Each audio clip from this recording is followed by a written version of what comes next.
Você está ouvindo o Papo Nerd, o seu podcast oficial.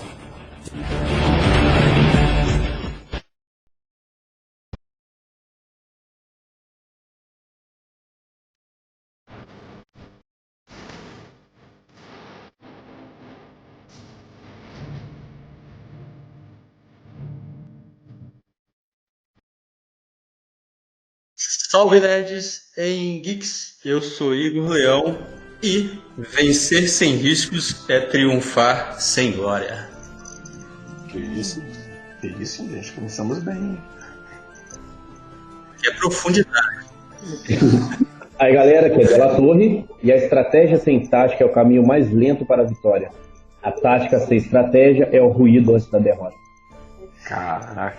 E aí galera, aqui é Pedro Azevedo que tá falando. É hora de abrir a porta e sair estrada fora e ver até onde nossos pés vão nos levar.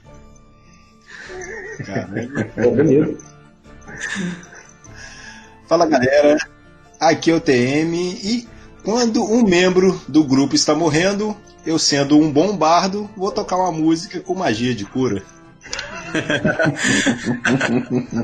Então.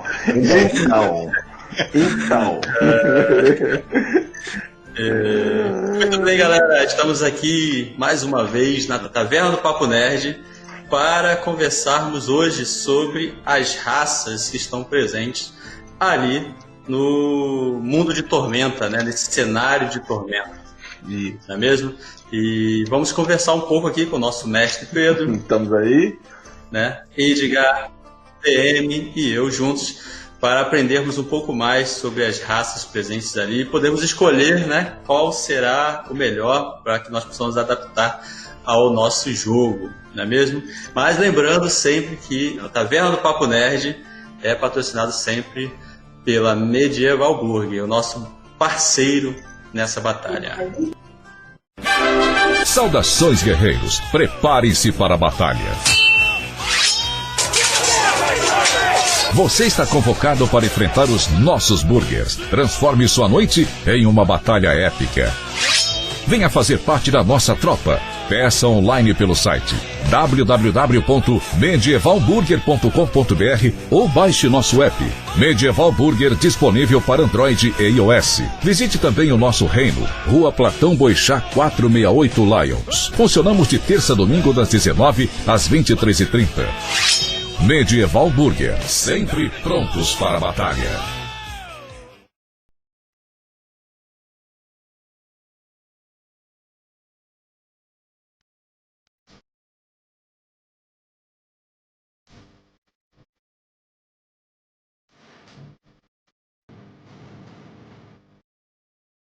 E para começar, eu quero logo pedir aqui ao taverneiro para ele trazer aqui uma caneca de cerveja aqui para cada um, né? Porque eu quero começar perguntando aqui para o nosso mestre o que é que determina a escolha de uma raça para o personagem que nós queremos jogar. É fácil essa pergunta, Igor. É a imaginação do jogador. Se o jogador quiser, ele vai conseguir fazer. Claro, a gente está falando de um cenário, né, de fantasia medieval. Então ele já tem ali, Tormenta já tem as suas raças pré-determinadas, que são aquelas 8.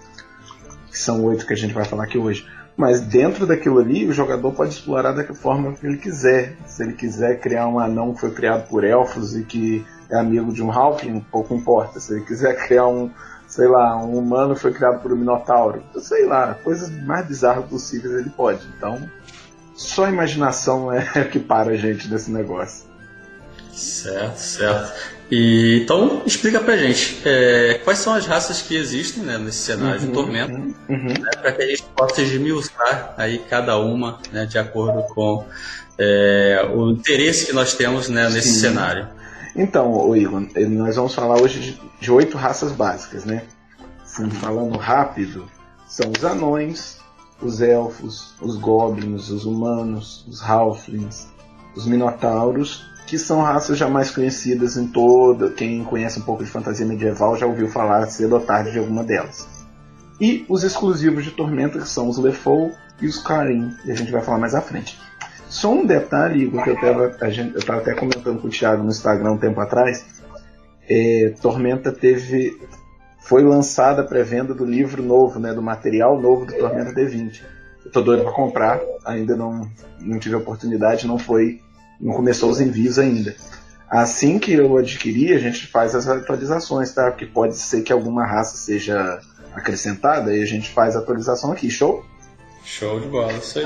Então tá beleza. Então, gente, vamos começar falando do primeiro povo pequeno que a gente tem. Quando a gente fala em a raça anã, né, todo mundo pensa nos Senhor dos Anéis. Eu tô errado? Ou não? Mais ou menos isso. A primeira referência. E os anões em Tormenta são aquilo mesmo. Tem uma estatura baixa, óbvio. Todos têm muita barba, muito... aquela questão de tranças em barba, aquilo tudo é da cultura anã. Eles vivem no reino subterrâneo, eles não têm reino acima da terra. E o interessante é que eles não revelam nem sob tortura a entrada do reino deles. Então, eles têm uma teimosia muito grande. São rabugentos, são teimosos. Aquilo que a gente viu em Senhor dos Anéis é o que a gente vê em Tormenta, entendeu? É bem legal, bem legal. Mas eles têm algumas características. Por exemplo, eles são muito desconfiados de magia. Eles não gostam de magia. Eles preferem a força do machado, do martelo, a depender de força arcana. Então eles têm muita dificuldade em lidar com elfos, com humano-magos e tal. E, como eu falei, que eles são extremamente teimosos, uma vez que eles colocam uma coisa na cabeça, aquilo e acabou. Acabou.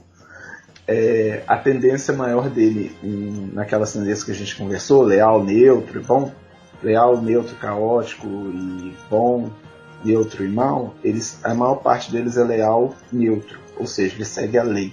É aquilo, acabou. Eles são igual a pedra. Você não vai mudar a pedra, você vai quebrar a pedra. Eles não mudam. Basicamente é isso aí. Então quem vai jogar com anão tem que saber dessas coisas para conseguir interpretar o anão direito. Ele viveu a vida inteira num reino subterrâneo. Ele vive pouco mais do que... vive alguns anos mais do que os humanos. Tem uma vida um pouco maior. Se não me engano, é o dobro da vida humana.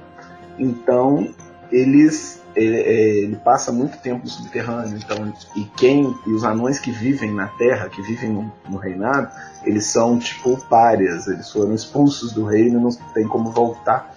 Então, renegados, né? Como se fosse. Renegado. Só nisso a gente já pode... Quem for jogar de anão pode criar uma história muito bacana de anão, entendeu? E falando em questão técnica, né? Os anões, como eles são muito fortes, muito parrudos, né? O que o Gimli no Senhor dos Anéis falava, que ele poderia correr muito tempo, mas desde que fosse corridas curtas. Isso aí. Eles ganham um bônus muito grande de constituição, que é o que determina pontos de vida, força física. Eles ganham também bônus em sabedoria, porque sabedoria é diferente de inteligência. Sabedoria é aquilo que vem dos seus pais, dos avós, de como você consegue ver o mundo, não é de ficar estudando muito, não. Eles ganham bônus de sabedoria. Como eles são muito mais voltados para a força, pegar uma arma e bater, eles não treinam destreza, eles não têm habilidade com arco, então eles perdem...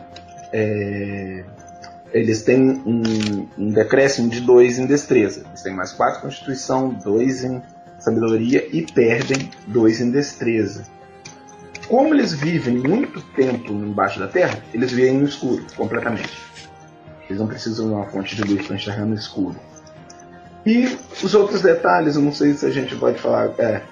E para eles podem usar martelo de 2 mãos e machado duplo também, como se fosse uma arma comum. Para eles isso não é arma grande nem nada. Eles conseguem usar uma arma que são maior do que eles. É basicamente isso. Então, o que vocês querem falar sobre isso? Basicamente você descreveu o anão do Senhor dos Anéis. Humilde, leal e gracioso quando ele quer, quando ele precisar. É verdade. Eu queria te perguntar, Pedro, sobre, já que a gente está em Tormenta e existe lá todo o panteão de deuses, qual é o deus que eles seguem, né? A religião deles? A religião dos anões ela é predominante de 2 deuses. Primeiro, o deus da justiça, Calmir, e, ironicamente, a deusa das trevas, Tenebra. Na cultura anã, eles são casados e do casamento dos dois gerou a raça anã.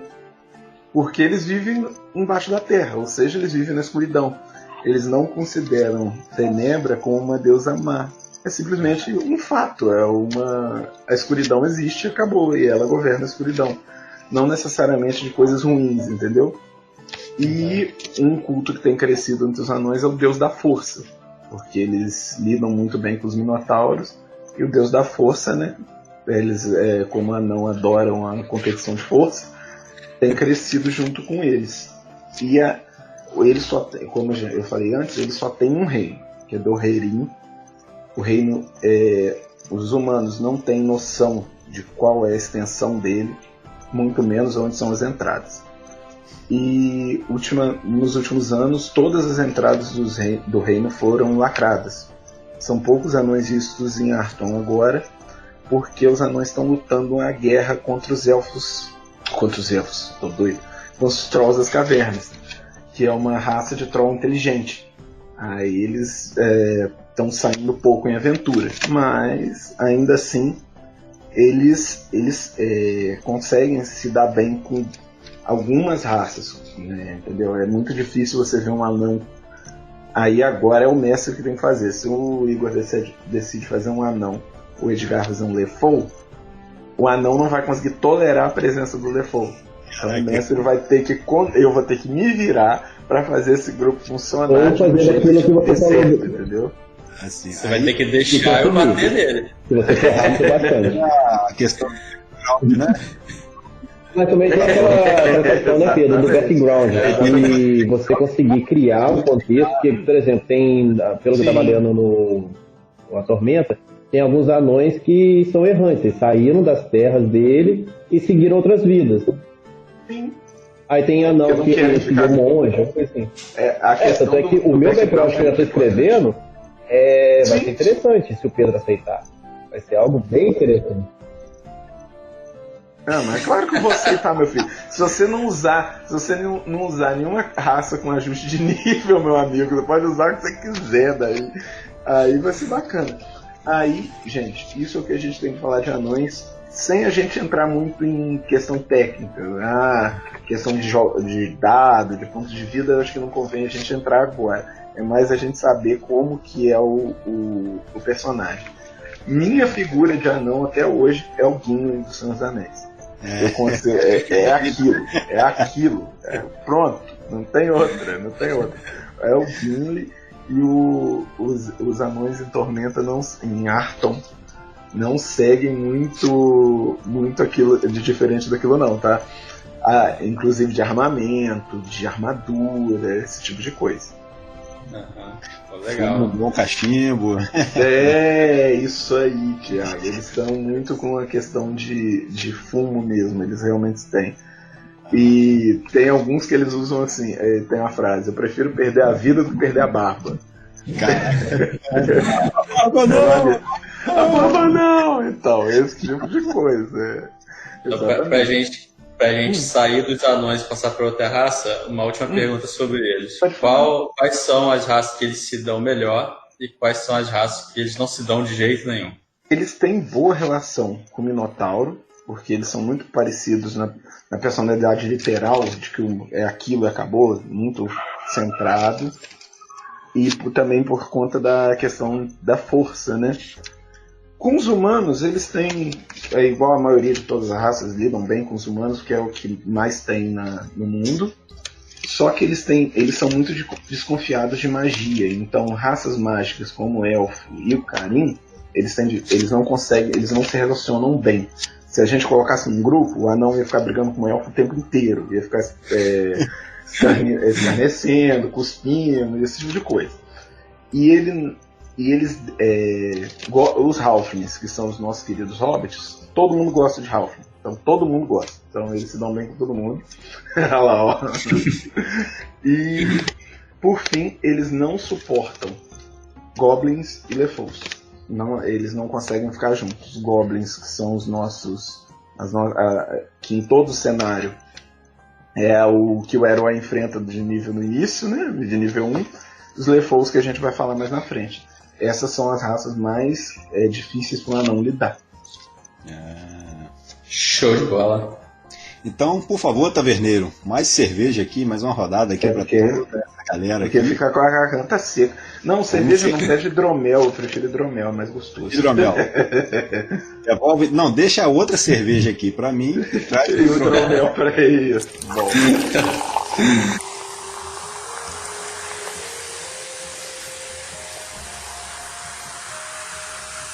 Vamos então, Pedro, agora para os elfos. Vamos falar agora. Eu fico tão triste quando eu falo de elfo. Porque eu fico muito triste quando a gente fala de elfo em Arton, fico mesmo. Eu falo porque primeiro os elfos são minha raça favorita em qualquer lugar. E a gente vai ver aqui, daqui pra frente que aqui em Arton vocês não são bem assim. Eu acho que a gente não aproveita nada dos Elfos dos Senhor dos Anéis. Nada. Então a gente vai pegar aqui e começar do zero. É uma das raças mais antigas criada pelos deuses de Arthur. Eles são intimamente mágicos. Eles lidam com a magia desde sempre.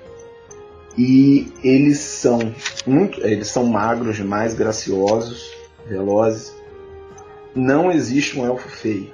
Não existe. Nenhum elfo vai ser feio aos olhos humanos. Seja ele homem, seja ele mulher. Todos são extremamente lindos. É como se fosse a perfeição da raça humana. É o que eles são em Arthur.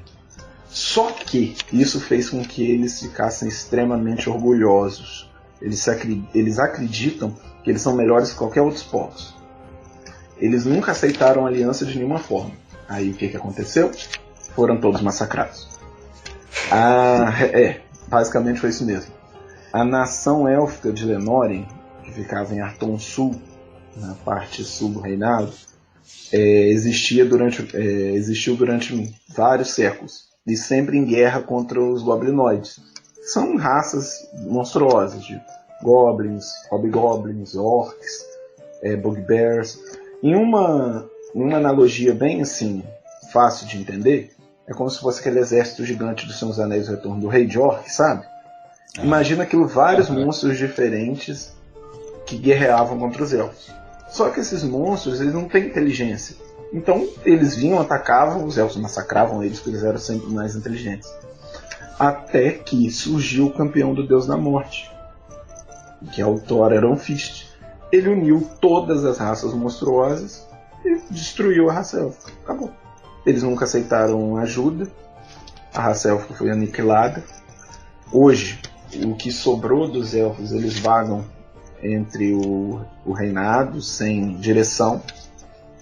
Até que, recentemente, a deusa criadora dos elfos entrou em desespero e aceitou ser escrava do deus da força, dos Minotauros.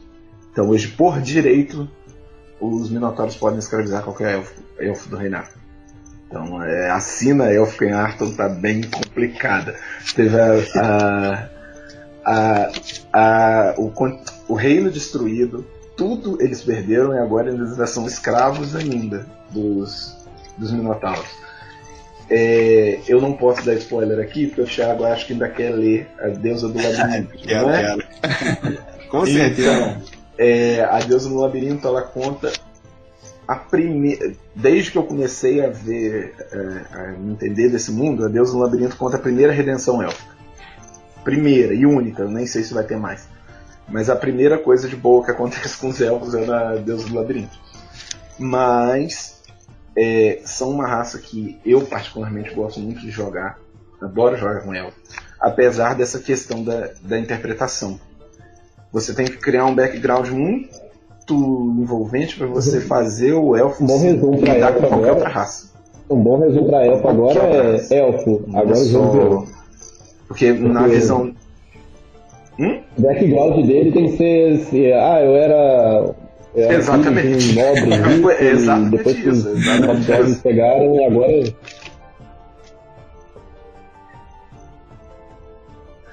Não, o pior de tudo é que eles vivem 10 vezes a vida humana. Então é quase 10, não, 900 anos. Então, e todos eles, todos os elfos adultos hoje, no ano que está em Arton, viram a destruição, são sobreviventes do massacre do reino deles, que foi há 50 anos.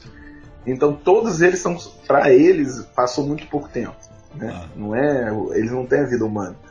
Então, além de lidar com essa tristeza, tem que lidar com a escravidão da deusa deles, que é a mãe criadora da raça élfica, simplesmente resolveu, num surto de pânico, aceitar a proteção do deus da força, que é a escravidão. E é assim que os elfos estão vivendo, tá? É complicada a situação. Eles não têm terras? Nada.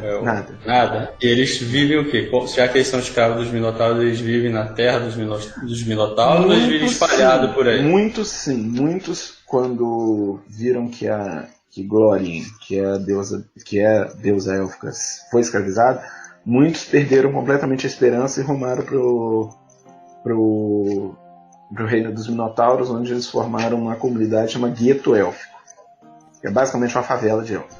Basicamente uma favela nossa, virou uma favela. Exatamente a mesma coisa, a mesma descrição. E lá eles ficam comendo mortadela, rotando presunto? Não, é pior. Eles não comem. Fome, uns negócios muito loucos na favela élfica. Dá até... esse lugar é muito descrito na Deus no Labirinto, Thiago. Você tem que parar de tudo e ler. É muito bom. Aí o que acontece? Os outros que ainda existem em Arkham, eles são vagantes. Alguns com alguma esperança de retomar o poderio élfico, com sonho de vingança, louco de vingança. Outros simplesmente perderam toda a esperança e são prostitutas em diversas cidades. Enfim, a história élfica em Arkham é complicada. Ela é muito complicada. E os elfos em Arkham, eles seguem muito de uma aparência meio de anime, sabe? Cabelo azul, rosa, verde, aquelas proporções assim bem de anime mesmo. Até a gente, uma personagem clássica de Arkham, depois quem quiser procurar, é a Niele, que fez parte da Holy Avenger, diz muito como é o vestuário élfico. Bem baseado em anime. E é uma combinação de que o jogador pode fazer o que ele quiser. Meu elfo vai ter o cabelo meio vermelho, meio cinza, meio azul, cabelo branco. É o que dá mais liberdade pro jogador. Porque como a raça sempre foi junta de muita magia, então isso implica no corpo deles. E se eles são muito frágeis, mais frágeis fisicamente, no caso, né? Mas tem muita... o que eles perdem de força física e constituição, porque essa é uma das coisas que eles perdem. O elfo é o que tem menos pontos de vida de todas as raças, porque por essa fraqueza que a gente está conversando, ele tem pouca constituição. Ele ganha muito em destreza, porque a arma principal dele é o arco e flecha, se não muda, e inteligência, porque eles são os magos. Eles têm a tendência a se tornar magos mais fortes de todas as raças. Talvez já tenha sido antes da cidade deles ter sido destruída, hoje não mais. Mas eles são magos muito fortes. É difícil falar de elfos sem ficar chateado, porque a minha vontade é de matar os criadores só porque eles fizeram isso, né? Mas que meio que nerfaram eles, né, cara? Não, porque os criadores falavam assim: eu tô cansado de elfo tudo se dando bem, porque elfo Seus Anéis é praticamente perfeito. Vocês não acham que isso é um diferencial para não ter aquela mesmice, né? Você sempre encontra os elfos em qualquer, seja livro, seja jogo, seja o que for, onde contém o elfo, ele sempre é aquele bonitão, e tem agilidade, né, habilidades, a magia, que é o forte deles e tal.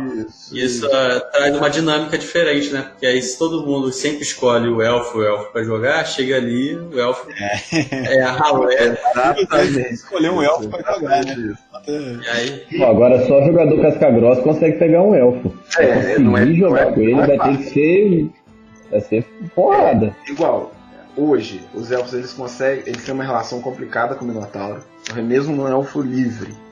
Ele é livre, está viajando em Arthur. Encontra o Minotauro vai se sentir no direito de escravizar, porque a deusa dele está escrava dos Minotauros. Então, por direito, ele vai se sentir aquilo. Então, a relação elfo-minotauro é muito complicada. Agora, com os humanos é relativamente bem, porque eles não têm o que fazer, eles não têm pátria, eles vão ter que ficar em algum lugar. Não dá pra ficar com essa arrogância pra frente que eles precisam comer. Então, igual hoje já nasce muito mais meio elfo do que elfo puro, entendeu? E com os humanos eles conseguem levar. Os anões é um caso complicado porque o elfo é muito livre, muito mais voltado para a natureza, para magia. O anão não, o anão é do literal, é aquilo e acabou. Então eles têm uma relação complicada. A única coisa que o elfo não consegue lidar é com o Goblin. Ele não consegue. É preciso um background muito bom para falar. Tá. Era isso que eu ia perguntar. Você falou não consegue lidar, mas por exemplo, ali no mesmo grupo, né? Não, se tiver um Goblin, um elfo num grupo e a gente vai ter que lidar, tem que ter um background que justifique o elfo não querer matar o Goblin. Porque o Goblin faz parte das raças que destruíram o lar dele. E ele provavelmente viu isso acontecer. Então, para ele conseguir lidar com esse Goblin, ou ele tem que ter perdoado e visto que de fato acontece com alguns personagens, que eles veem que a nação elfa foi destruída por culpa deles, não foi culpa dos monstros. Eles que foram culpados. A arrogância deles de não querer ajuda de nada, de ninguém, que causou isso. Aí dá uma epifania no elfo, aí ele consegue lidar. Mas fora isso, se ele conseguir o básico, ele não vai conseguir não. Vai dar ruim. Um bom elfo ali, professor de sociologia, talvez, o cara vai compreender tudo. Isso aí. Muito bom, muito bom. Agora, vamos passar para a próxima raça, né? Os Goblins. Mas antes eu quero pedir aqui pro Taverneiro trazer uma rodada aqui de tira-gosto aqui, pode trazer um leitãozinho, tá bom, né, para começar, né?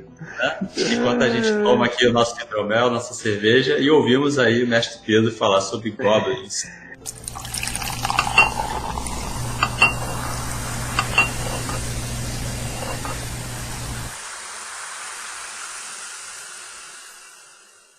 Goblins, vamos lá, Goblins. Até esse livro Tormenta D20, o Goblin não era um personagem jogador, era só um monstro que a gente enfrentava. Tá? Mas o que são Goblins? Eu acho que é meio difícil de uma pessoa que nunca viu RPG entender. Eles são humanoides pequenos, de até uns 60 centímetros, mais ou menos, com a pele aquele tom de cinza esverdeado. É o doméstico do Harry Potter. Orelhas grandes. Boa explicação. Boa analogia. Não só que eles são nojentos. Excelente analogia. Só que a diferença é que o Goblin é muito mais nojento que um elfo doméstico. Tem presas, devoram carne humana, qualquer tipo de carne. Então, enfim. Eles se reproduzem muito rápido, então é muito fácil você encontrar dezenas de Goblin em qualquer lugar. A primeira coisa que descreve um Goblin é que ele é um sobrevivente. Ele faz o que for para sobreviver. O que for. Se ele estiver tanto que em Valcária, na cidade do Reinado, tem a favela dos Goblins. Os seres humanos não gostam de ir lá porque é difícil entender como aquelas casas são construídas, que a lógica Goblin foge à lógica humana, e a nojeira do lugar. Caraca, não tem condição. Eles são, por natureza, covardes, mesquinhos, egoístas, porque isso está no sangue deles. Eles são, por natureza, assim. Eles têm, na maioria das vezes, tentam esconder isso para viver com os outros e não ser mortos, porque isso costuma acontecer também com bastante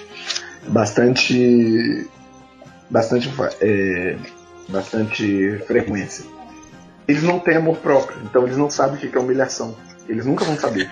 Caraca. Eles não sabem o que é humilhação. Portanto, aí você pode estar achando que você está destruindo o Goblin moralmente, e está olhando para você e falando, o que esse cara tá falando, mano?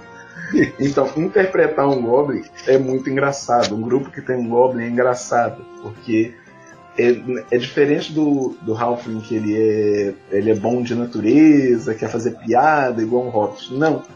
O Goblin é só aquilo ali, a vida dele é aquilo ali. Ele pensa que ele tem que sobreviver.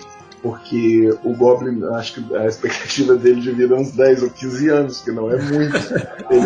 Em geral, ele é morto por algum aventureiro. O máximo que ele puder, então. Exatamente. E eles desconfiam muito de magia. E, ironicamente, os maiores avanços de engenharia em Ashland são os Goblins. As engenhocas Goblins que levam isso. Por exemplo, os Goblins fazem balões que levam pessoas. Claro, não dá muito certo na maior parte das vezes. O presidente morre algumas pessoas. Enfim, eles fazem. Os Goblins são famosos por fazer engenhocas que muitas das vezes não dão certo, né? Principalmente em arma. Só que isso é engraçado no mundo, quando a gente vê o mundo humano. Quando a gente passa a olhar a sociedade deles, que a gente vê aonde era a capital dos elfos, que agora é deles, lá eles são respeitados como engenheiros. As invenções dele não dão errado, dão certo. Por quê? Porque eles estão sempre fazendo invenção, sempre crescendo, sempre avançando, e não tem os humanos para ridicularizar ou matá-los, né? Então é como se estivesse sempre progredindo, então, né? Exato. Os Goblins são os responsáveis pelos maiores feitos de engenharia de Arthur. Isso aí, sim. O que é muito irônico, porque... Aliás, é irônico porque eles têm zero de magia. Então eles não confiam em nada que seja arcano. Se eu não confio em nada arcano, eu tenho que fazer com as minhas próprias mãos. Eles seguem o conceito que ele tem que fazer, porque tem que acontecer. Eles têm que se virar, que é o único jeito de sobreviver. É interessante jogar com Goblin. Cara, legal. E aqui, eu tô vendo aqui, cara, que eles também são bons em destreza, não é? Sim, também eles são muito pequenos e muito frágeis. Eles perdem constituição também. Então assim, contextualizar, eles são semelhantes a elfos domésticos, só que são nojentos e inventam coisas que nem os porcos do Angry Birds. Funciona. Exatamente. Melhor analogia possível é essa. E em geral eles são usados como também bucha de canhão da Aliança Negra, que é o exército goblinoide. Eles são os que vão pra frente pra morrer primeiro. Eles vão embora. Eles morrem sem nem saber que eles estão morrendo. O Goblin é bem assim. Simplesmente vai. Aí depois que ele descobre que ele morreu. Um grupo lidar com Goblin é difícil, porque quase ninguém gosta de Goblin. Mas todo mundo quer que alguém faz o trabalho sujo. Sempre o Goblin vai fazer. Porque ele até de tendência, ele não tem. A tendência dele é extremamente caótica. Ele não tem questão de bem ou mal nele. Ele é caótico demais, ele é aleatório. Ele simplesmente faz. Ele não é guiado por lei, por nada. Uhum. A maior tendência dele é o caótico neutro, é o caótico puro. É o cara que deu na telha dele, ele tá indo, vai embora, ele não quer saber. Se ele tiver que trair o grupo, ele vai fazer isso porque ele acha que ele vai sobreviver, não é porque ele quer trair o grupo, é só porque isso tá acontecendo, é o que tá levando pra ele. É que ele não precisa ser influenciado por nada, ele apenas vai seguir o instinto dele. Exatamente. Ele é quase como se fosse um animal, assim, por assim dizer. Mas ele tem consciência do que ele está fazendo. Mas, como a gente falou, no sangue dele está a covardia, a mesquinharia. Isso é dele. Então, se ele vê que o grupo está sendo massacrado, ele vai simplesmente ir embora e largar você morrer, entendeu? E qual a origem do Goblin? Qual foi o deus que criou ele? Como que ele foi criado? Então, os goblinoides, eles são uma raça meio interessante. Eu não posso falar muito porque eu vou usar o termo sem spoiler. Até então, acredita-se que os goblins eles são das raças goblinoides. Então eles seriam criados por Ragnar, que é o deus da morte dos goblinoides, que os goblinoides cultuam. Mas eu não posso entrar em detalhe, porque tem livros que eu acho que vocês não leram. Aí eu vou citar a Flecha de Fogo, que muda um pouco esse contexto, mas que o cenário ainda não abriu. Então a gente vai ficar, quem criou os goblins? Ragnar, deus da morte. Vamos embora. Ele assumiu essa figura, ironicamente, o deus da morte criando, né? Então é bem irônico isso aí. Tanto é que eles não são muito de cultuar, não. Os goblins não são muito uns bons fiéis, não. Mas quando eles resolvem seguir esse caminho, muitos seguem o deus da morte, o deus do caos, porque a vida deles é essa. E por fim o deus dos ladrões, porque também eles roubam bastante. Eles têm essa característica do roubo, sabe? É difícil, como eu falei, um grupo lidar com o Goblin, mas quando consegue o grupo fica muito divertido. Fica muito divertido mesmo. Toda vez que eu ouço ou vejo algo relacionado a Goblins, eu lembro muito de um desenho da década de 80, Ursinhos Gummies. Ursinhos Gummies, que tinha um Goblin que fazia peripécias lá e tava tudo errado. Tinha mesmo. Era até verde, não era? Era até verde. Isso mesmo. Nada de um Goblin, né, cara? O verde. Eu jogo Clash Royale aqui, então tem Goblin também. Então verde, cara. Verde é poder. É isso que você falou, cara, entendeu? Ai, meu Deus do céu. Os Goblins, eu particularmente, eu não gosto de jogar com Goblin e acho difícil um grupo que tenha Goblins. Eu tenho um amigo que ele só joga de Goblin, eu acho, pra me irritar. Mas eu particularmente não gosto. Eu vejo isso e falo assim, nossa, pra que eles colocaram Goblin pra jogar, cara? Pra que tem necessidade disso? Mas enfim, é um outro diferencial. A gente não vê Goblins em cenários clássicos de RPG, não. Goblins são os monstros que os heróis enfrentam quando estão no nível 1 e precisam passar nível. Basicamente é só isso. São aqueles... como é que fala?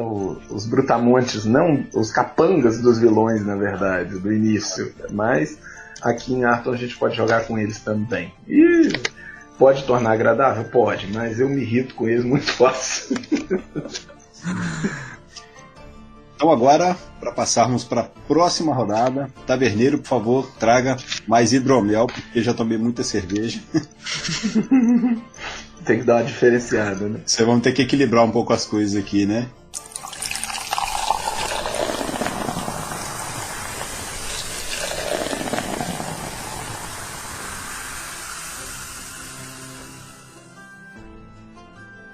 E passando pro próximo aqui, Halflings. Como é que fala, Pedro? A pronúncia? Halflings.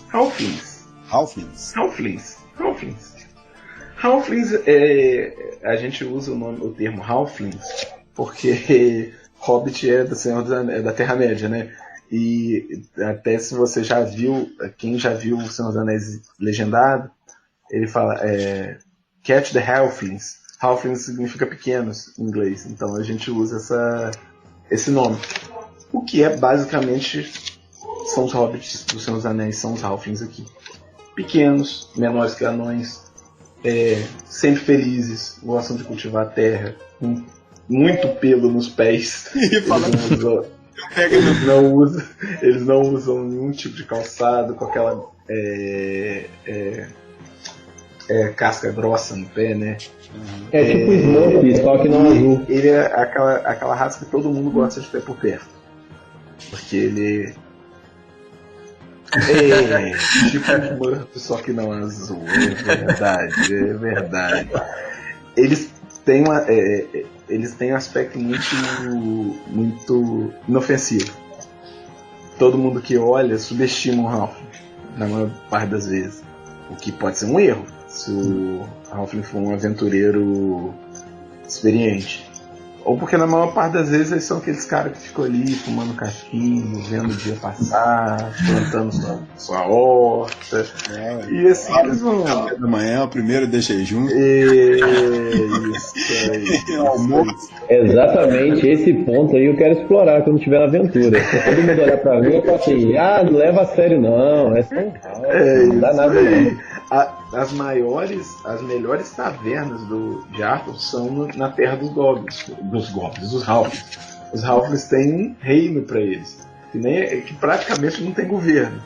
O reino só tem um governante porque tem que ter no papel, porque na verdade ninguém faz nada, cada cidade se vira por si, de tão tranquilo que eles são. E eles são como eles são muito amigáveis, eles são a raça que mais acolhe os elfos, porque eles acham que os elfos são infelizes, então eles merecem um tratamento tipo de carinho. É isso que muito embora ele não é retribuído, porque o elfo vai achar que o Halfling é um ser inferior, o que é irônico, né? Mas enfim, eles, assim como o egoísmo, aquelas coisas é inerente do Goblin, a bondade é inerente do Halfling. É muito difícil você ver um Halfling ruim. Existe. Mas é difícil de ver isso, porque eles têm a tendência de seguir as coisas boas da vida, entendeu? Característica rara, né?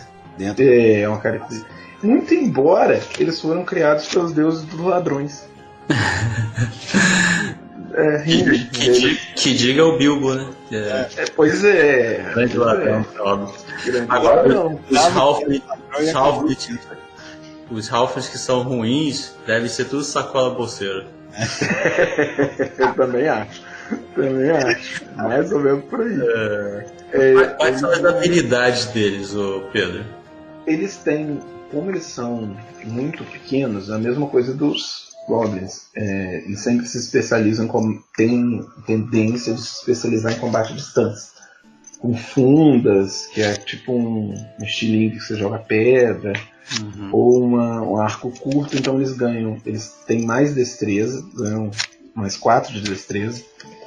E como eles são tão assim, bonzinhos, inofensivos, essas coisas, eles ganham 2 de carisma.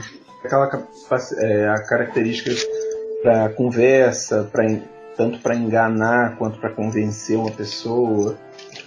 E como eles são fracos fisicamente, eles perdem 2 em força.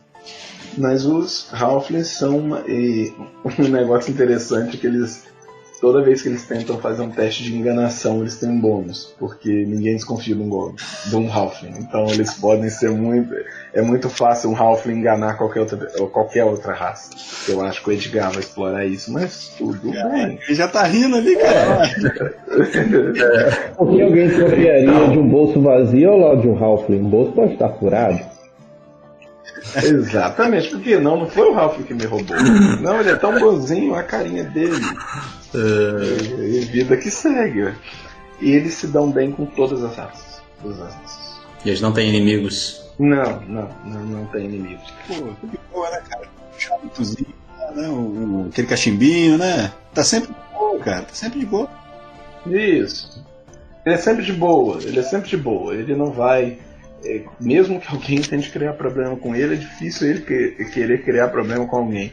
Então ele se adapta muito com a cultura alheia. Então, para ele é tranquilo. estando no reino dele, não estando no reino dele, tanto faz. Para ele tá ótimo. Vida que segue. Tá certo, tá certo. Então, tá aí o Delator. Pra você, Ralph. Né? Vou ficar de olho agora, porque quem sabe vou precisar disso, né, futuramente.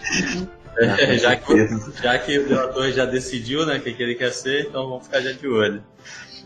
Vai ficar de olho mesmo. Eu só não vou saber qual classe que eu sou, mas eu sabia que você é o Halfling. É isso aí. A classe define muita coisa, né? A gente chega lá. Isso aí. Então vamos partir então para os humanos, né? Ou melhor. Vamos para os humanos, né? Vamos lá. Então, humanos são o quê? Somos nós. Não tem muito o que falar da gente, não. Eles seguem basicamente a raça humana. Eu acho que eu devo perder uns 5 em carisma, cara, que eu sou chato pra caramba. Não entra nessa não. Eu também acho que eu perco carisma, que eu perco constituição, que eu perco força, mas vamos embora. O humano de Arton, ele é a raça mais versátil que existe, né? Ele pode ser tudo. Ele não tem, apesar de ter sido criado por Valkyria, ele não tem uma relação muito assim cega com a deusa da humanidade. A religião pode ser qualquer uma. Minto, ele não vai ser adepto até o deus da morte dos goblinoides tem uma outra face para o deus dos humanos, para os humanos, que é Lin, deus da morte. Os humanos seguem qualquer deus, são versáteis em qualquer coisa que eles querem fazer, tanto que o bônus que as outras raças têm, tipo o elfo tem bônus em destreza, o halfling também, o minotauro em força, não. O humano ele tem bônus de mais 2 em qualquer característica que o jogador quiser. Por quê? Porque o jogador vai criar uma história e vai justificar aquele bônus. O meu personagem ele é um mago e ele estudou a vida inteira na Academia Arcana. Então, se ele estudou a vida inteira, ele vai ter mais 2 em inteligência. Ponto. E como mago ele treinou muito com arco e flecha para não poder ficar com combate corpo a corpo. Beleza, mais 2 em destreza. Simples assim. Não, meu personagem é um bárbaro. Ele viveu a vida toda no mato, caçando animais para sobreviver. Força e constituição, meu amigo. E assim vai. Então, como essa versatilidade é o que faz os humanos serem a raça dominante em Arton, né? São o fato também de se reproduzir mais rápido, de ter muitos filhos, então faz dos humanos a raça dominante no meio desse tumulto de basicamente o humano em Arton é humano na vida real, segue qualquer deus, segue qualquer doutrina, faz o que ele quiser e ninguém engraçado que é o capaz de fazer as maiores atrocidades com a própria raça, que é difícil a gente ver com as outras. É difícil você ver um anão querendo massacrar os anões, é difícil ver é difícil ver um elfo querendo massacrar outro elfo. Só nos goblins, mas os goblins eles não sabem o que eles estão fazendo, eles matam qualquer um mesmo. Mas, de caso pensado, a raça humana é a única capaz de fazer alguma coisa para massacrar a própria raça. Então é bem interessante a gente ver esses paradoxos humanos, né? Que a gente vê em qualquer RPG. E as relações de humano com as outras raças também devem ser assim, super valorizadas, né? Porque vai olhar para ninguém, nenhuma raça confiar 100% numa raça que mata a própria raça. Exato. Os humanos, cada raça tem uma visão deles. Tipo, os anões toleram porque é comercial. Os elfos sempre acharam superior a eles. Os goblins não sabem, porque não faz diferença para ele. O halfling considera todo mundo bom. Então, cada um tem uma visão interessante. O ser humano ele se adapta a qualquer outra raça. Ele vai seguindo a onda, igual a gente faz, né? A gente se adapta às situações. Em Arton é da mesma forma. Os humanos que vivem com os minotauros. Minotauros escravizam os seres humanos também, não é só elfos. O minotauro acredita que a força deve governar o mais fraco. Aí ele escraviza o mais fraco, que no caso pode vir a ser um ser humano ou não. Então a relação dele com todas as outras raças é bem irrelevante. Vai depender, vou te dizer que vai depender mais do background do próprio livro base. É a única raça que depende inteiramente da relação do background. Se eu escrever que meu personagem foi criado numa floresta e ele só confia nos animais, beleza, ele vai desconfiar de todo mundo que aparecer. Ah não, ele é um nobre que usa de todos os artifícios para subir na vida. Ele vai matar todo mundo com uma faca nas costas. O ser humano vai se relacionar com as outras raças de acordo com a necessidade dele. De acordo com o que o jogador quiser. E vocês acham que para quem nunca jogou RPG, escolher a raça humana é mais fácil para começar? É mais fácil, porque até para interpretação, você está interpretando, você pode criar um personagem que é você, que tem as suas convicções, que aí você consegue levar melhor do que eu criar um personagem que eu vou ter que interpretar do zero, entendeu? Para quem está começando é muito bom. Eu diria comece com humano. Comece com humano, que é mais fácil, você vai se adaptando, aí à medida que você vai conhecendo profundamente as outras, você se identifica e vai. Mas de começo eu achava que todo mundo deveria começar com então beleza, o nome do meu personagem vai ser Errar. Porque errar é humano. Então... Ai, meu Deus. Preciso só colocar aquele negócio.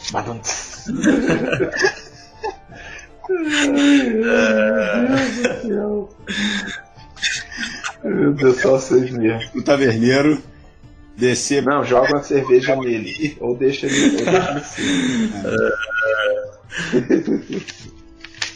Então, por favor, taverneiro, sirva-nos com o seu melhor hidromel e pode trazer um javali aí, mal passado também, pra gente aí ir caminhando aqui pra reta final.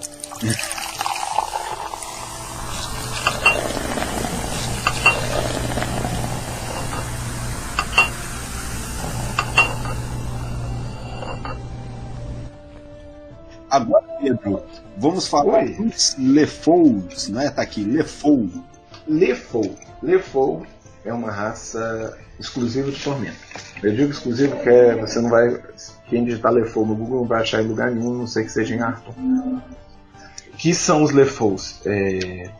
Como a gente discutiu da outra vez, que o nome do cenário é Tormenta, por conta de uma tempestade de sangue e que vem destruindo o mundo, a realidade em si. Esses demônios têm interferido também no funcionamento do mundo. Eles têm maculado as pessoas. Então, muitas das vezes nascem, e é sempre com seres humanos, marcados com algo da tormenta. Às vezes ele nasce com o braço é uma pinça de inseto, ou às vezes ele tem umas carapaças vermelhas cobrindo o corpo. Algumas protuberâncias nojentas no corpo, eles são sempre muito olhos vermelhos. Caraca. Ou tem membranas nas mãos. Sinistro. Sabe o que eu lembrei aqui? Daqueles piratas que estão no holandês voador.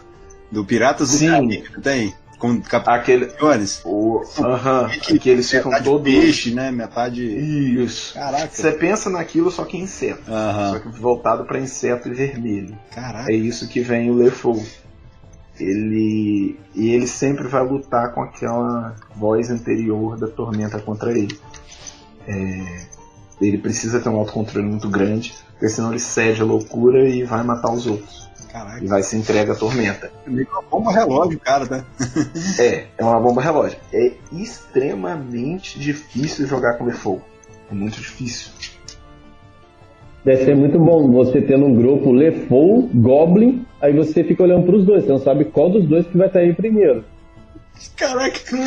Não necessariamente. O Lefou, ele é uma bomba relógio, mas se ele for bem interpretado, ele morre, ele se mata antes de se render à tormenta. É muito bacana isso. Só que é difícil de você criar um personagem assim. Porque pensa assim, desde criança ele tem uma mácula, uma aberração dentro dele. Imagina se nasceu a criança, o braço esquerdo dela é uma pinça de inseto vermelha, cheio de cracas, cheio de coisa no braço. Você vai criar um personagem que ele é um excluído desde criança, desde sempre. Então, interpretar esse personagem é difícil. Concorda comigo? Sim. Independente da raça, ele sempre vai ser mal visto.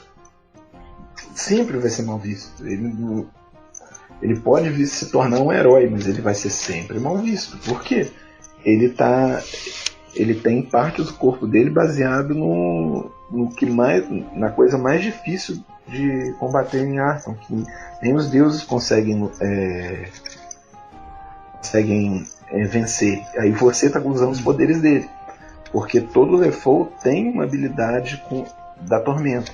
Ela melhora a força física dele, ou melhora a magia. Se ele for usar magia, as magias todas vão ser vermelhas. O que em geral, por exemplo, a bola de fogo, o mais clássico do clássico, é fogo laranja, fogo normal. O LeFou vai ser uma bola de fogo vermelha. Ou um míssil mágico, que é uma chuva de energia arcana, né, assim, roxa, azul e tal, vermelha. Tudo baseado no tormento. Então, criar esse personagem não é fácil. Não é fácil mesmo. Então, isso é meio que como se fosse um upgrade ali em determinadas habilidades e poderes que ele tem. Ele tem. Ele ganha mais 2 em habilidades, a escolha dele. Perde muito carisma, porque o LeFou não vai conseguir conversar com ninguém direito, não vai conseguir. Diferente do Halfling, que vai enganar todo mundo, o LeFou não vai sequer conseguir falar com ele sem essa caneta vermelha que não é vermelha. Ninguém vai nem dar crédito nele. Caraca. A aparência dele é feia. Então, ele tem esse problema em situações sociais. Mas ele tem os benefícios, porque a afinidade com a tormenta dá a ele alguns benefícios, né? Entre aspas, para ele sobreviver. Mas é aquilo, ele vai estar sempre com a vozinha ali falando. Se ele usar o poder demais dele, ele surta. O LeFou, ele sempre nasce LeFou ou pode acontecer de algum aventureiro virar um marcado? Ele tem que nascer. Não tem como uma pessoa que está jogando e acontecer dele ficar maculado. Ou ele ser maculado e ele não saber. Não, os LeFous eles nascem dessa forma porque a mãe pode ter sido violentada por um dos demônios ou passou muito perto de uma área de tormenta e aquilo entrou no ventre da mãe e tal. Mas um jogador humano, elfo, qualquer outro, enfrentando algum demônio da tormenta, ele não corre esse risco. Ele corre o risco de morrer. É mais certo que ele vai morrer. Mas se tornar uma criatura da tormenta, ainda não. Pode ser que venha acontecer mais pra frente, mas até hoje... Esse seria resultado, então, meio que de uma maldição daquele que tem, no caso, contato com os demônios da tormenta, né, como você falou aí. Mas aí, ele sendo gerado, ele tem essas habilidades que ele ganha, né, como você falou, tormenta. Mas se ele sucumbe à tormenta, aí vira um caos. Aí ele se torna um demônio da tormenta. É contra isso que ele luta. Ele perde toda a sanidade. É contra isso que ele luta. É aquela vozinha interna que a gente tem às vezes para fazer coisa ruim, ele tem muito maior. Que é uma entidade. Nele, né? Uma entidade. Tipo assim, cada vez que ele usa um pouco da habilidade dele, vamos dizer, a mutação dele aumenta. Até cedo ou tarde, se ele usar muito, vai tomar o corpo inteiro dele. É sinistro, não é um personagem fácil de jogar, não é. Tanto para jogadores iniciais, eu não recomendo. Pô, ele seria um bom booster no meio de uma guerra. Tipo assim, você tem um LeFou na equipe, aí você tá numa aventura que você sabe que pode acontecer de todo mundo morrer, fala, LeFou, agora é sua vez, usa tudo, e depois se mata. Isso aí. Tipo uma carta na manga ali, né, cara? Isso acontece num dos romances da Tormenta, que ele vê que ele vai morrer, ele sabe que ele vai morrer, ele simplesmente se entrega e deixa acontecer as coisas para salvar o resto do grupo, entendeu? Claro, no final ele morre, ele sabia que ele ia morrer, mas ele conseguiu salvar o grupo todo. Isso foi bem legal, isso aí que o Edgar falou é bem legal de fazer, mas não é para qualquer jogador. Eu recomendaria um jogador um pouco mais experiente jogar com LeFou. Certo, tá certo. olhando assim, tendo essa... esse aprofundamento, né? Porque a gente não consegue aprofundar o personagem assim, que ele é mais profundo, mas só dando esse en passant nele, já dá pra perceber a complexidade do personagem, né? Então... isso aí é a raça dele. Aí, pra fluir um jogo de RPG, é bom que todo mundo interprete o personagem bacana. Então, se o jogador não conseguir pegar a essência de um LeFou, ele não vai conseguir, o jogo não vai fluir direito, entendeu? Certo. Muito bem. Então, vamos para o próximo, né? Depois que passamos pelo LeFou, vamos para os Minotauros, né? O que seriam os Minotauros, né? Para onde eles vieram, para onde eles vão. Para onde eles vão, né? Minotauros que a gente lembra da mitologia grega, né? Ficava preso no labirinto. Os Minotauros em Arthur, eles são um povo de Tauro, um deus da força.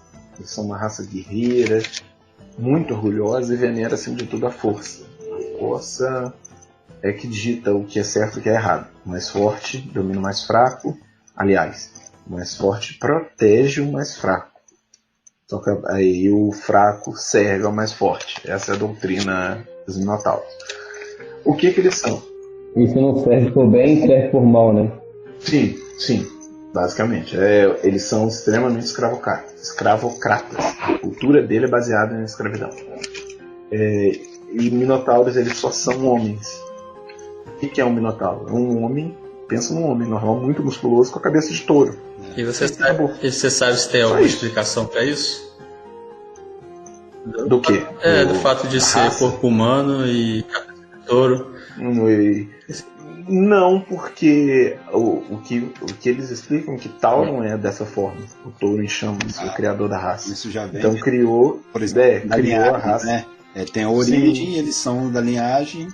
Isso. Criou dessa forma. Também se tivesse uma mulher taurina, no caso, uma vaca, ia ser um estranho, pouco né? esquisito e censurado de 18 anos, porque provavelmente o pessoal ia já estar em Então, aí por isso é uma coisa que os Minotauros justificam a escravidão. Porque não existe Minotauro fêmea, só homem. Então, para eles reproduzirem, eles precisam de uma humana, uma elfa. E se a elfa engravida e nasce um menino, vai ser um Minotauro. Se vai ser uma menina, vai seguir a raça da mãe. Aí os Minotauros, muitas das vezes, têm haréns por conta disso. Eles têm harém por conta disso. É bem interessante essa questão dos Minotauros nisso. Eu particularmente não gosto de Minotauro. Os Minotauros têm uma raiva do LeFou naturalmente, sentem uma antipatia por eles, porque o LeFou, tudo dele é vermelho. Então meio que eles olhando pro LeFou já ficam meio irritados. Essa foi ótima, agora eu entendi. Não tem vergonha não, né, Edgar? Eles correm atrás, né? Se tiver um... Não. O LeFou e o Minotauro no grupo, o LeFou quiser sacanear, né? Vai só colocar o vermelho na frente, não. Mas uma coisa interessante, o Minotauro morre de medo de altura. Não sei porquê, não me pergunte porquê, mas desde sempre. O Minotauro não consegue ficar num lugar que é acima do nível do chão, 2 metros acima do chão, eles já não conseguem ficar sem ficar tontos.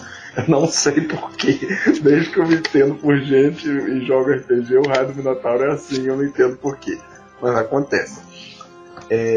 E outra, aí eles pegam um pouco da mitologia grega. Tudo da cultura Minotauro é baseado no labirinto. Tanto as muralhas que cercam o reino dos Minotauros em Arthur, que é o extremo oeste, que é a Tapíster, são labirintos. Eles construíram labirintos em volta do reino inteiro. Todas as ruas são baseadas em labirintos. Tudo dos Minotauros é baseado em labirintos. O que eu achei bacana, uma homenagem à mitologia grega. Sim. Interligada, né, cara? Uma pausa rapidinho. Isso aí é do técnico agrícola. O brete para boi, para ser abatido, que você coloca para guiar ele, é um labirinto, porque o boi vai andando e vai acalmando, porque ele acha que ele está indo e voltando, ele não está indo para morrer, ele está indo para voltar para onde ele estava. Então é um labirinto que deixa ele calmo. Parada psicológica, né? Pra poder... Eles fazem isso. Por isso que não pode pôr boi em fila, porque se botar em boi em fila, se um vê que o outro morreu, o de trás vai querer sair e vai empurrar o de trás e todo mundo vai seguir. Agora, se você colocar várias curvas, eles não vão ver que é parecendo um labirinto que força eles acharem que tá voltando. E eu ia fazer uma piada sobre Arton não ter Argentina, que é uma coisa boa, porque se não tivesse Argentina, não teria Minotauro. Por quê? Buenos Aires. Ai. Nossa, vocês estão com o repertório bom hoje. Nossa, eu comi o lanche depois de 2 meses, pô, aí fica bom. Né? Ó, vamos seguir lá. O Minotauro, ele tem é muito difícil lidar com ele num grupo. O Minotauro, se ele vê que você é mais fraco que ele vai tentar te proteger, mas você vai ter que pagar o preço pela proteção dele. Sempre. Ele acha que subjugar outras raças é natural. Pra ele é natural. Essa questão da força. Se a pessoa souber jogar bem, colocar ele como um tanque, ele vai sempre achar que ele é o líder protetor do grupo e o grupo serve a ele. Então, se a pessoa for bom nessa diplomacia, vai conseguir jogar tranquilamente. Tem essa vantagem também, mas você tem que saber interpretar. E o tempo todo, tipo, ele tá com fome, fala, ô druida, vai lá e pega uma carne pra mim. Ah, não vou não. Como não? Eu te protejo sempre, então o mínimo que você pode fazer é me servir. Isso aí. E meio que forçar uma situação meio desagradável com pontos de vida sendo perdidos. Exatamente. Isso tudo pode acontecer mesmo, desse jeito, porque ele é extremamente baseado em força. Então, isso aí. Imagina também, né? A média de altura dele é de 1,90 m para cima. Um cara de 1,90 m musculoso com cabeça de boi, você realmente tem que ficar meio preocupado de lidar, né? Tem que ficar preocupado. Aquele negócio, né? Onde o Minotauro senta? Aonde ele quiser. Aonde ele quiser, desse jeito. Recentemente em Arton aconteceu uma coisa que é conhecida como as Guerras Táuricas. O príncipe Auracas, que é o governante de Tapista, o reino dos Minotauros, resolveu dominar o reinado. Ele simplesmente marchou por todos os reinos do leste do Arton e dominou. Acabou.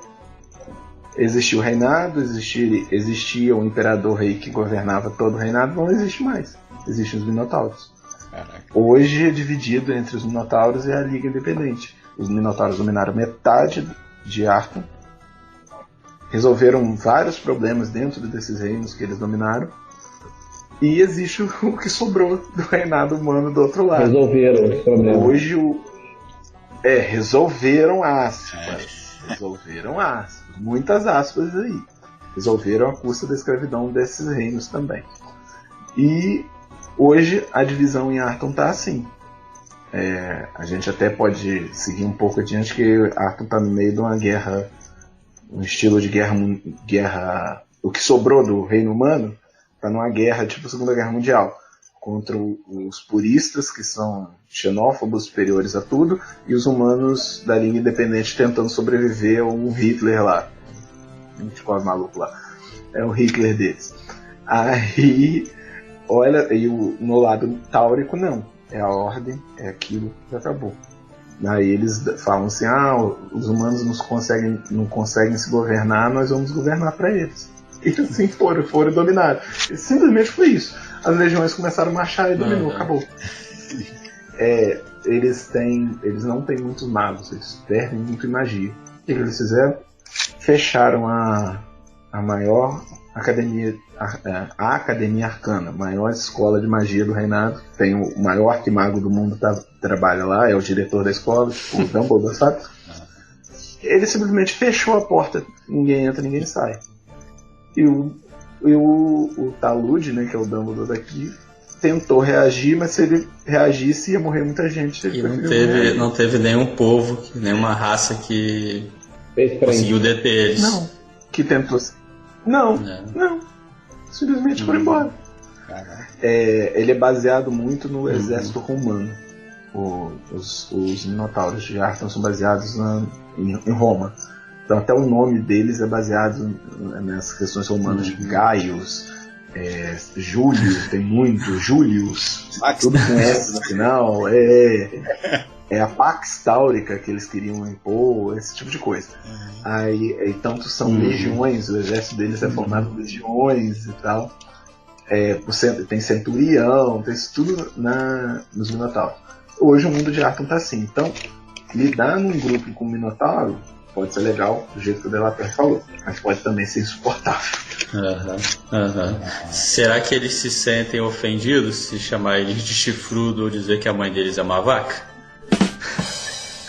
Com certeza, eu tenho certeza disso. Eu não faria isso, ainda mais se ele tiver um machado duplo na mão dele. Eu não duraria muito tempo de saber também. Não.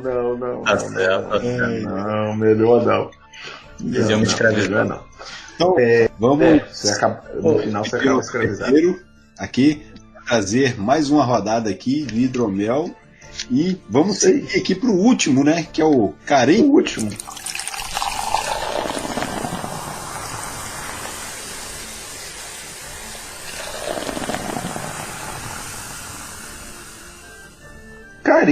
Carim. Nós vamos falar a outra raça exclusiva de Arthur. Carim são considerados meio gênios. O que é um meio gênio? Ficou meio vago. Acho que ele é um meio gênio, né? Que ele é metade gênio e a outra metade. É tipo uma. Como é que fala? Uma alma, um fantasma? Não sei. Isso. Como se fosse isso. Mas não é bem por aí, não. O Carim, ele é descendente de um ser mágico. Ele é descendente de uma fada, de uma ninfa, pode ser de um gênio também, de qualquer ser mágico que teve um caso com um ser humano. Eles se proliferaram em Arthur por causa da deusa da magia. No mundo da deusa da magia tem muito desses seres. Eles vêm em Arthur, se apaixonam por uma humana e nascem um Carim.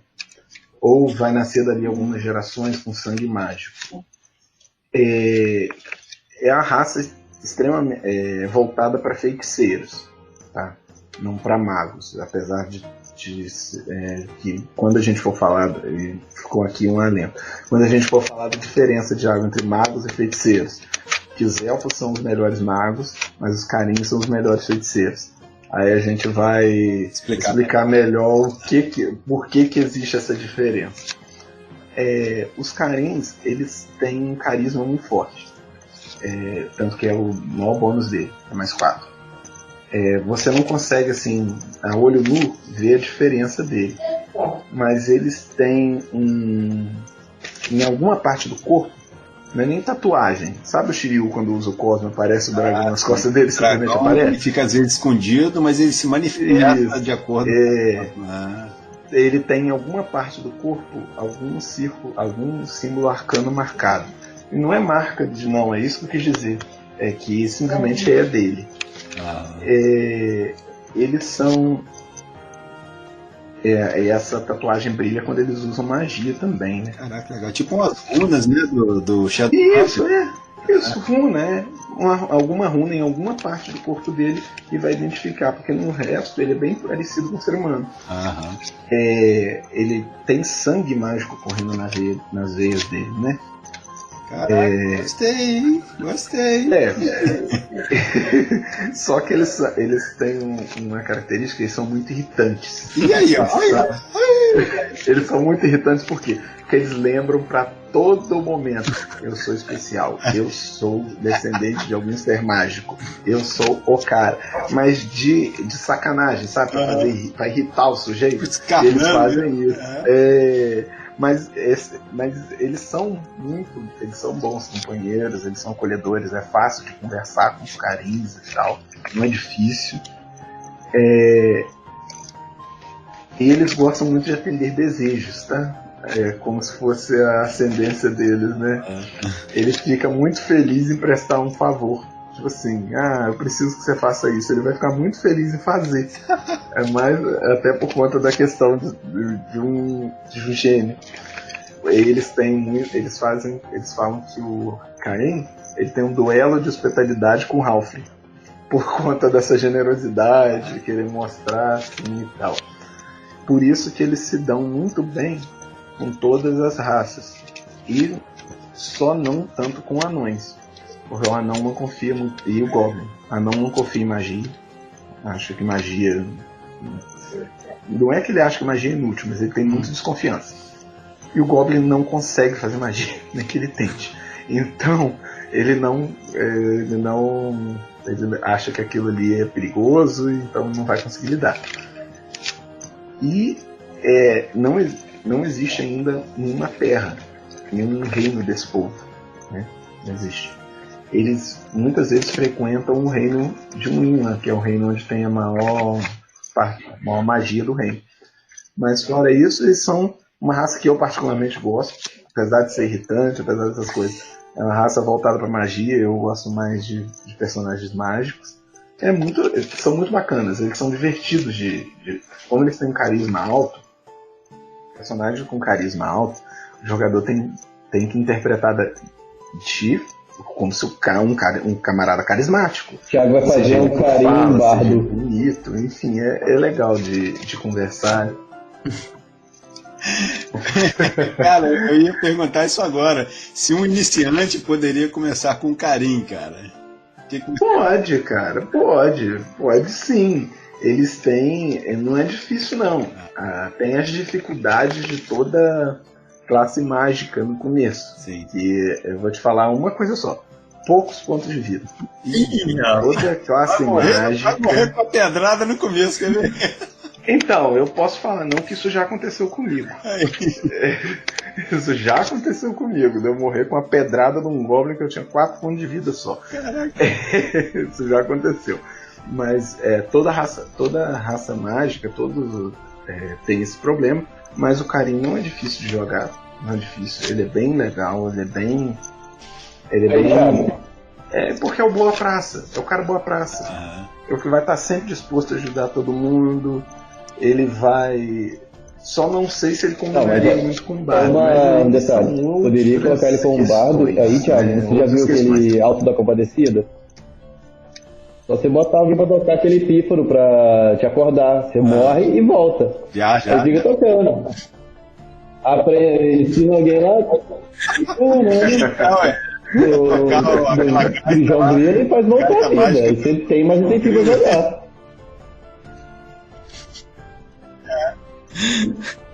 Caraca, meu Deus do céu. Pra Alto da Compadecida é dura. Foi boa, né? Igor, eu só vou citar aqui agora 3 raças. Elas, os jogadores, aliás, 3, sendo que delas os jogadores podem usar, mas são raças assim que estão entre elas um humano, eu prefiro o humano, que é o meio orc, que basicamente cruza de um orc com um humano. Ele é um humano com cara de orc, ali um pouco mais forte, e o meio elfo, né, que é o resultado de uma união de elfos e humanos. E tem suas particularidades, mas eu prefiro ficar nessas 8. Esses 2 dá para ser usado, é tranquilo, não é difícil. É até fácil, por sinal. Um meio orc querer vingança porque a mãe foi violentada por um orc. É até fácil de lidar. E por último, uma raça que a gente sempre vê em outros cenários, eu vou explicar que aqui ainda a gente não tem, que são os gnomos. Gnomo não tem Arton. Minto, tem um gnomo. Tem o gnomo. Não tem a raça dos gnomos, não. Tem o gnomo. Por que não tem gnomo em Arton? Tem explicação? Tem explicação, sim. Porque o deus dos gnomos participou de uma revolta no início dos tempos e ele foi esquecido. A pena dele foi se tornar um mendigo para a eternidade e até hoje ele está mendigando em Valkyria. Caraca, então só tem um único? Só tem um mendigo, é o Lord Niebelin. Ele só tem um gnomo. E por isso que os jogadores não é uma raça para os jogadores. Existem vários cenários de RPG, mas em Arton a gente não tem os gnomos por conta disso. Porque só tem um, o deus deles participou de uma revolta. E se a gente entrar nesse mérito, eu vou explicar a origem da tormenta, que não vem no caso agora. Não, a gente vai falar aqui mais 2 horas. A questão do de que a Raça falou agora há pouco, do meio gênio. que é um cruzamento de uma fada, por exemplo. A fada não é uma raça jogável e nem existe possibilidade. Não. Existe. Não, a fada não é uma. Ela existe em Arton, mas elas não são uma raça jogável porque elas perdem muito dos seus poderes quando elas saem do reino deles, que é a Condesmane. Então fica praticamente insustentável você tirar uma fada para jogar fora de lá. Outro motivo, elas são muito mais fortes que os jogadores normais em termos de magia. Tá? Uma fada nível 1 deve equivaler a um humano mais ou menos nível 2, 3 por aí. Então, e eles são, mesmo assim, elas têm vulnerabilidades grandes demais. Ironicamente, uma fada é vulnerável à magia. Vai entender por quê. Caraca. Então, essas criaturas não são, já foram personagens jogadores em umas adaptações anteriores de Arton. Mas desde que o reino delas, a Condesmane, começou a ficar mais restrito lá, é muito difícil a gente até ver fadas em aventuras em Arton. Só em locais muito específicos, sabe? Mas existem mais seres mágicos, não necessariamente só fadas. Tem os sprites, tem os próprios gênios, os elementais e daí por diante que podem fazer gerar esse Agora, Pedro, pra gente já caminhando mesmo pro encerramento desse episódio, todos os outros seres que são híbridos, eles têm sempre uma ligação com os humanos? Porque você falou aí, os minotauros se tem relação com uma humana, ou com uma elfa no caso, né? Se for homem, vai ser minotauro. Se for fêmea, vai ser da raça da mãe. Aí você falou outras raças aí, sempre tiveram outra relação. Existe. No caso seriam híbridos, né? Seriam híbridos. O único híbrido que eu nunca vi é um meio anão. Anão não se relaciona com o humano nesse quesito. Mas que a gente estava até comentando aqui antes da gente começar, tem meio anjo, meio demônio, né, que é um abissal e um celestial. Existe também. Assim como existe o Lefou também agora. Existe também Elfo do Mar no cenário de Arton, que não é um personagem jogador porque ele tem a necessidade grande de estar na água, então a gente não... E existe também meio elfo do mar, eu acho que não. É um elfo do mar com humano, não meio elfo da mesma forma, é verdade. E Arton tem outras raças também, só que eles não abrem muito para jogador inicial, igual a gente está fazendo aqui, porque ele exige uma adaptação maior, entendeu? Um exemplo bobo que todo jogador de RPG que já conhece um pouco é dos meios celestiais e meio abissal. Dá pra jogar? Dá, só que você não pode comparar. Tipo, o meio celestial ele já é muito mais forte que um ser humano, então os níveis não batem. Vai ficar muito mais fácil as batalhas, ou o mestre vai ter que dificultar muitas coisas para eles poderem jogar. Então a gente fica inicialmente nesses níveis. Teria um meio híbrido de minotauro com iniciais a gente deixa só meio elfo e meio orc mesmo. Isso tá certo.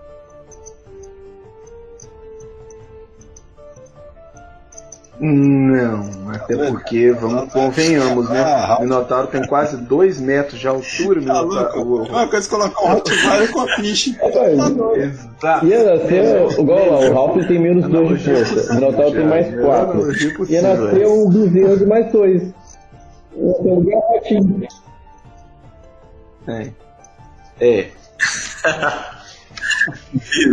O bezerro de mais 2? Imagina um Ralph. Imagina só um Ralph. Não, eu fico imaginando o delator se ele tivesse sido convidado para escrever a Tormenta. Não ia dar muito certo, não. Se pegar um Minotauro parado aí com filhote, dá. Não. E pouco. Se Tormenta pisar no Japão, sai essa raça. Nossa se pisar no senhora, Japão, parece. Meu Deus. Sim, no Japão eu não duvido. Isso é que dá tomar muita cerveja na taverna do Papo Nerd aí. Tá vendo? Já começa a zoar o negócio. Já começa a zoar o negócio, tá vendo? Ah, meu pai é certo. Mas então, galerinha, essas são as nossas raças básicas de Arthur. Qual que te chamou mais atenção? Cara, assim, se eu fosse começar, a gente fosse começar uma partida hoje, eu decidiria jogar com humano mesmo. Mas eu me atrai muito os personagens de raça mágica, né? Ah, eu tô com você. Eu também, eu amo um elfo, o Karim também eu gosto muito. E você, Thiago? Cara, o Karim me surpreendeu bastante, cara. Sério. Né? Empolgado. Acho que seria uma escolha pra hoje. Ah, bacana. O Delator a gente já sabe, né? Aquele Ralph maroto ali, né? Custa correr. Também. Muito bem, então tá aí. As cartas estão na mesa, né? Para que nós possamos escolher a raça dos personagens que nós queremos jogar. Embora a gente saiba que no próximo episódio nós vamos conversar sobre as classes, né? Para aí sim definirmos então os nossos personagens, né? Vamos então para as considerações finais, né? Deixa aí as redes sociais, a mensagem final para a galera que está escutando a gente, para a gente poder encerrar esse episódio.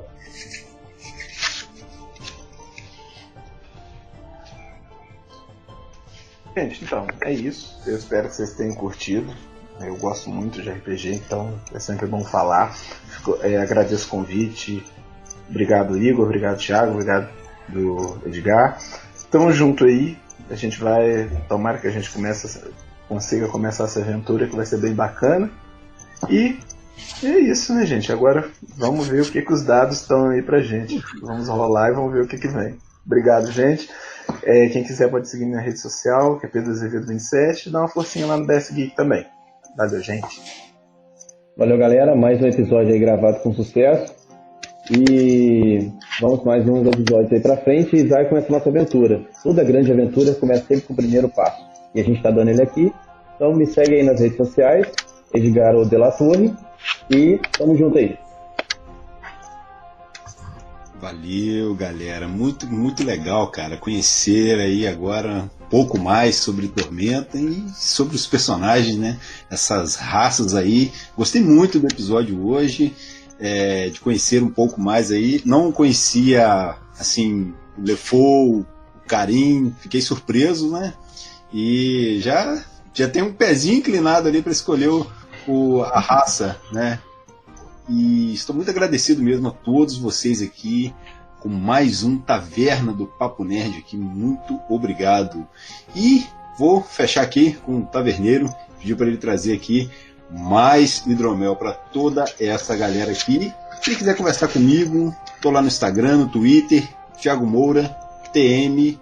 Até mais e obrigado pelos peixes.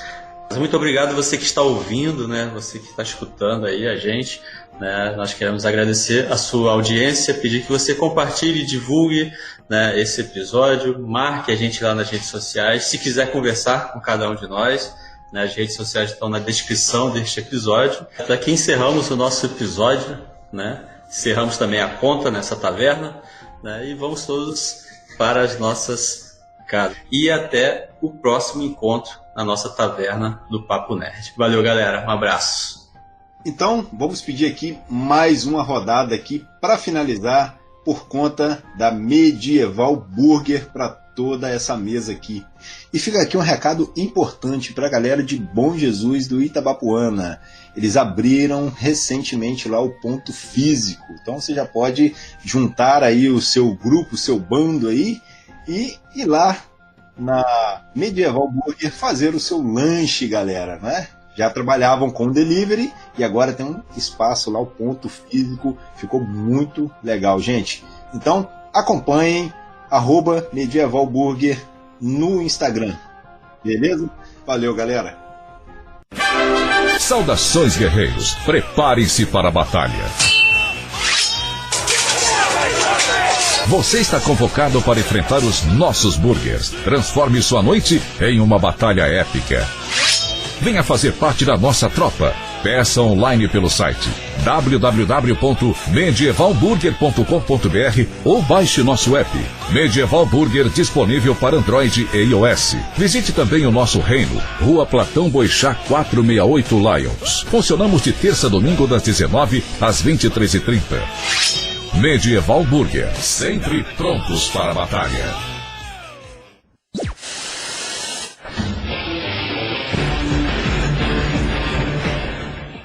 Esse podcast foi editado por Rio Caneta e Café.